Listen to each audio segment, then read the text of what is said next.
Mixed truth মিডিয়ায় তোমাদের প্রত্যেককেই স্বাগত।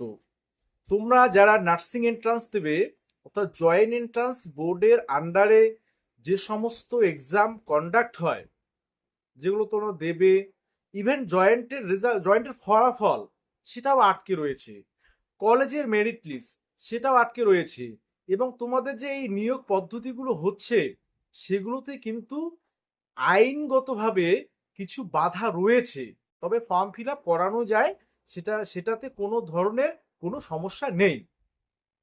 এবার প্রশ্ন হচ্ছে, এই যে নার্সিং এন্ট্রান্স আদৌ হবে কি না, তোমাদের ফর্ম ফিল আপ কবে থেকে শুরু হবে, জয়েন্টের রেজাল্ট কবে পাবলিশড হবে, কলেজের মেরিট কবে পাবলিশড হবে, এই বিষয়গুলো নিয়ে আজকে একটা গুরুত্বপূর্ণ ভিডিও। অবশ্যই ফার্স্ট টাইম ভিজিট করলে চ্যানেলটি সাবস্ক্রাইব করবে আর ভিডিওটি একটু শেয়ার করে দেবে। দেখো, নতুন করে ওবিসি নিয়ে যে জটিলতা আবার সৃষ্টি হয়েছে তোমরা নিশ্চয়ই হয়তো শুনেছো।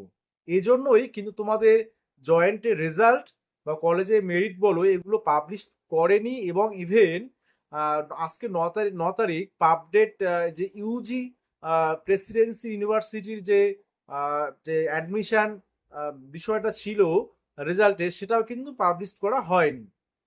ঠিক আছে?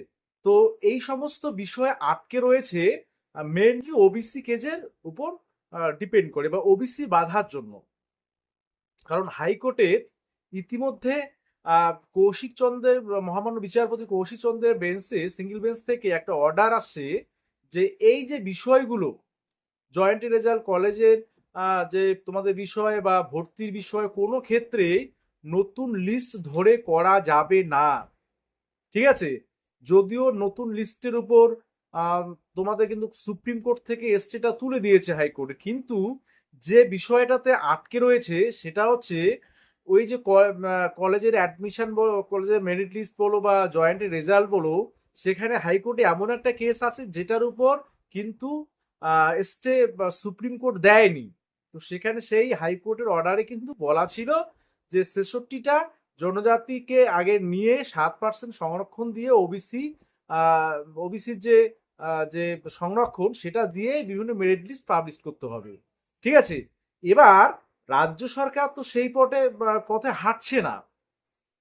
তারা কি করবে, এই যে নতুন করে অর্ডার দিয়েছে আহ, মহামান্য বিচারপতি কৌশিক চন্দ্রের বেঞ্চ থেকে যে অর্ডার পাবলিশড হয়েছে, তো সেখানে স্পষ্ট বলা আছে যে এগুলো 7% সংরক্ষণ এবং আগের ওবিসি দিয়ে করতে হবে, না হলে কোর্ট অফ কন্টেম্প হয়ে যাবে।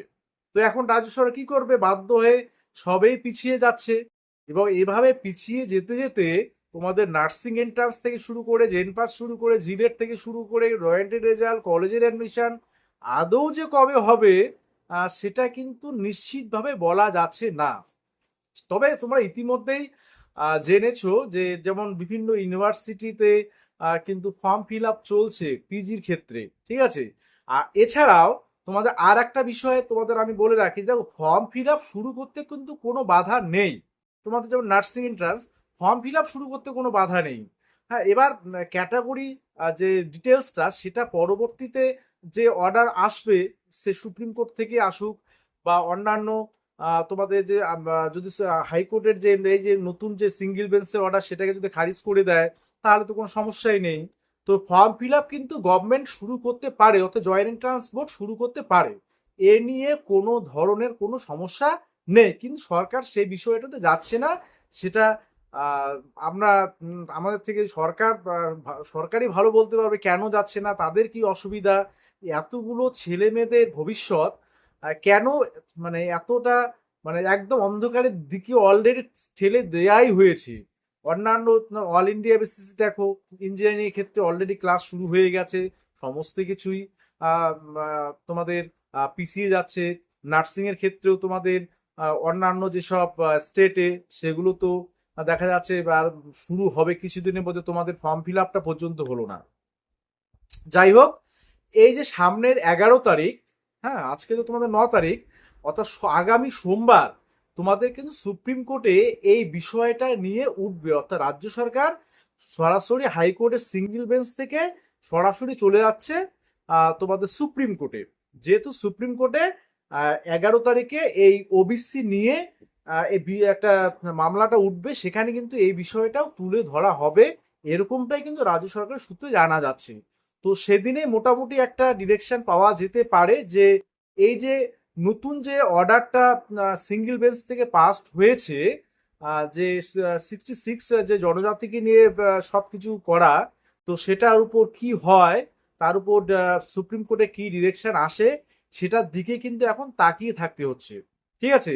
তো যাই হোক, তোমরা যারা নার্সিং এন্ট্রান্স, তোমার জয়েন্টের রেজাল্ট, কলেজের মেরিট লিস্ট বা অন্যান্য এক্সামগুলোর জন্য অপেক্ষা করে আছো, তোমাদের কিন্তু 11 তারিখটা ভাইটাল। তাছাড়া মূল যে মামলাটা সেটা আবার সুপ্রিম কোর্টে 12 তারিখে লিস্টেড আছে। তো 11-12 এই দুটো ডেট তোমাদের কিন্তু অত্যন্ত ভাইটাল হয়ে দাঁড়াচ্ছে। ঠিক আছে। আর তোমাদের স্টাফ নার্সের এমনিতে কোনো সমস্যা, মুখ্যত ফর্ম ফিল আপের ক্ষেত্রে কোনো সমস্যা নেই।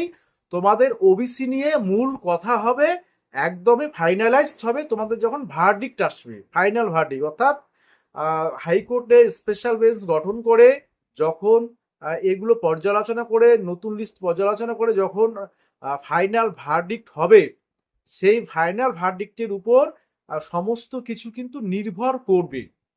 আপাতভাবে এই কাজগুলো কিন্তু তোমাদের করাই যায়, যে জয়েন্টের যে ফর্ম ফিল আপের বিষয়গুলো। ঠিক আছে। তো যাই হোক, আমরা অপেক্ষা করছি 11 তারিখ। 11 তারিখ কি সুপ্রিম কোর্ট থেকে ডিরেকশন আসছে সেটার উপর সকলে কিন্তু তাকিয়ে রয়েছে। ঠিক আছে। তো যাই হোক, সকলেই ভালো থাকবে, সুস্থ থাকবে, এই বিষয়টা তোমাদের জানানো যে তোমাদের এই আবার এই ওবিসির যে ঝামেলাটা, মানে আমরা ওই আগের অবস্থায় চলে আসছি, এরকম একটা পরিস্থিতির সৃষ্টি হয়েছে, সবকিছু আবার আটকে আছে, এইরকমই একটা বিষয়। ঠিক আছে।